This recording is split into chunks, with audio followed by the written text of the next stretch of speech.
The house was always quiet. Not the peaceful kind of quiet, but the heavy, suffocating kind. It was a silence filled with unspoken words and misconnections. Mark and I had built this life together, brick by brick, or so I thought. We had a beautiful home, 2 wonderful kids, and a dog that greeted us at the door with a wagging tail. On the surface, it was perfect. But beneath that polished veneer, our foundation was crumbling. It didn't happen overnight. It was a slow drift, like 2 ships passing in the night. Mark was consumed by his work, always chasing the next promotion, the next big project. He'd come home late, tired and distant. Our conversations dwindled to logistics. Who was picking up the kids? What was for dinner? Did I pay the electricity bill? The man I fell in love with, the one with a quick wit and a passion for life, had been replaced by a stranger who shared my bed. I tried, I really did. I suggested date nights, weekend getaways, even counseling. He'd just wave a dismissive hand, saying he was too busy, too tired. Maybe next month, honey, he'd say, but next month never came. Loneliness became my constant companion, a shadow that followed me through the empty rooms of our perfect house. Then I met David. It was at a local art fair, a place I'd gone to escape the silence. He was a painter, and his eyes held a spark I hadn't seen in years. We started talking about art, then about life. With him, conversation was easy, effortless. He listened. He actually heard me. He saw the person I was, not just the wife and mother I had become. It started innocently, with coffee and long talks. But soon, those coffees turned into lunches, and lunches turned into something more. I knew it was wrong. Every fiber of my being screamed that I was crossing a line I could never uncross. But the warmth of his attention was like a bonfire in the dead of winter. It was addictive. For the first time in a decade, I didn't feel invisible. The guilt was a heavy cloak I wore every day. I'd come home from seeing David, my heart a confusing mix of exhilaration and dread. I'd look at Mark buried in his laptop at the dining table, and a wave of sadness would wash over me. I was living a double life, and the lies were piling up, creating a wall between us that was even thicker than the silence had been. I became an expert at deception. I had a separate email, deleted call logs, and a collection of excuses for my absences. Book club, volunteering, meeting a friend for dinner. The lies slipped off my tongue so easily it scared me. I was becoming a person I didn't recognize, a stranger to myself. The kids in their own innocent way noticed the shift. My daughter Lily asked me one evening, "Mommy, why are you smiling at your phone so much?" My son, Sam, said, "You seem happier lately, Mom." His words were a knife to my heart. I was happier, but that happiness was built on a foundation of deceit that was bound to shatter my family's world. I told myself I would end it with David. I'd rehearsed the speech in my head 100 times. But then he'd call, and his voice would pull me back in. I was weak, caught in a current I couldn't fight. The inevitable happened on a Tuesday. A perfectly ordinary, painfully normal Tuesday. I was making dinner, the scent of garlic and herbs filling the kitchen. Mark came home earlier than usual. He didn't say hello. He just walked into the kitchen and placed his phone on the counter, screen up. My heart stopped.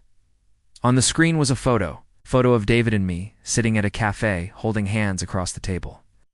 It wasn't just the photo, it was the series of texts beneath it. Explicit, loving, undeniable texts between me and David. A friend had sent them to him. A friend who had seen us and decided to play judge, jury, and executioner. The silence that followed was different. It wasn't heavy. It was sharp, brittle, like glass about to shatter. I couldn't breathe, couldn't speak. Mark's face was a mask of stone, but his eyes were filled with a pain so deep it felt like I was looking into a bottomless abyss. "How long, Det?" he asked, his voice barely a whisper, a ghost of the man I knew. I couldn't answer. The truth was a lump of poison in my throat. "How long, Sarah?" he repeated, his voice cracking, the stone mask finally crumbling. "A year," I choked out. The word hung in the air, a death sentence for our marriage. He just nodded, a single, slow nod. He picked up his phone, walked past me without a glance, went upstairs, and closed our bedroom door. I heard the click of the lock.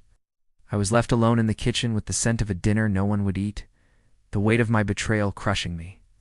The quiet house was no longer just quiet, it was cold. an icy, unforgiving cold that seeped into my bones. The silence was no longer about unspoken words.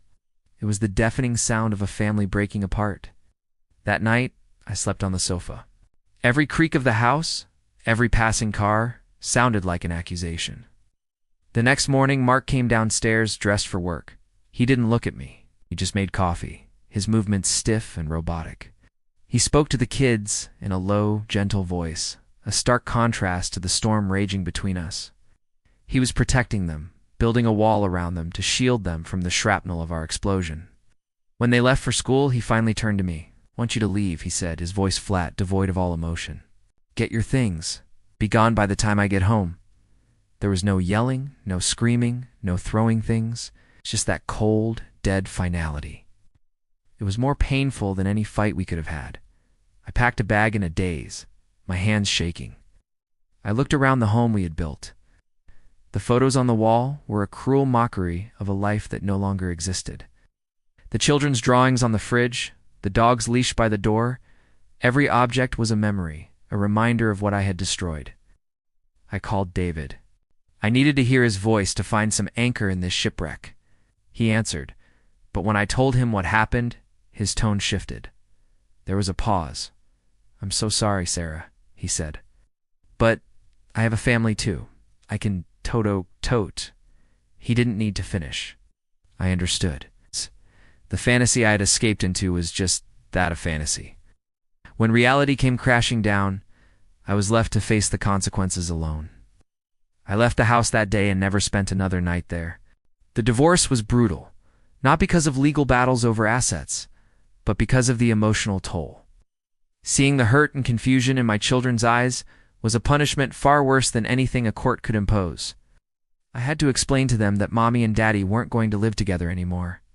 How do you explain the concept of betrayal to a 7-year-old? Can't. You can only watch as their world loses its color. It's been 2 years now. I live in a small apartment across town. It's quiet here too, but it's an honest quiet. The quiet of solitude, not of neglect. I see my kids on weekends. Our time together is precious, but there's always an undercurrent of sadness, a constant reminder of the fractured whole we once were. Mark and I communicate through text and emails, strictly about the kids. The warmth, the friendship, the love we once shared is gone, replaced by a polite, distant civility. I often think about that quiet, cold house. I realize now that the silence wasn't the problem. The silence was a symptom of a much deeper issue. Our failure to connect, to communicate, to fight for each other. My affair wasn't the cause of our marriage's end. It was the final, fatal blow to something that was already dying. I chose a temporary escape over the hard work of repair, and in doing so, I lit the match that burned my world to the ground. I live with that regret every single day. The cold I felt in that house on that terrible Tuesday never really left me. It's a permanent chill in my soul, a reminder of the warmth I once had and so carelessly threw away. Thank you for listening.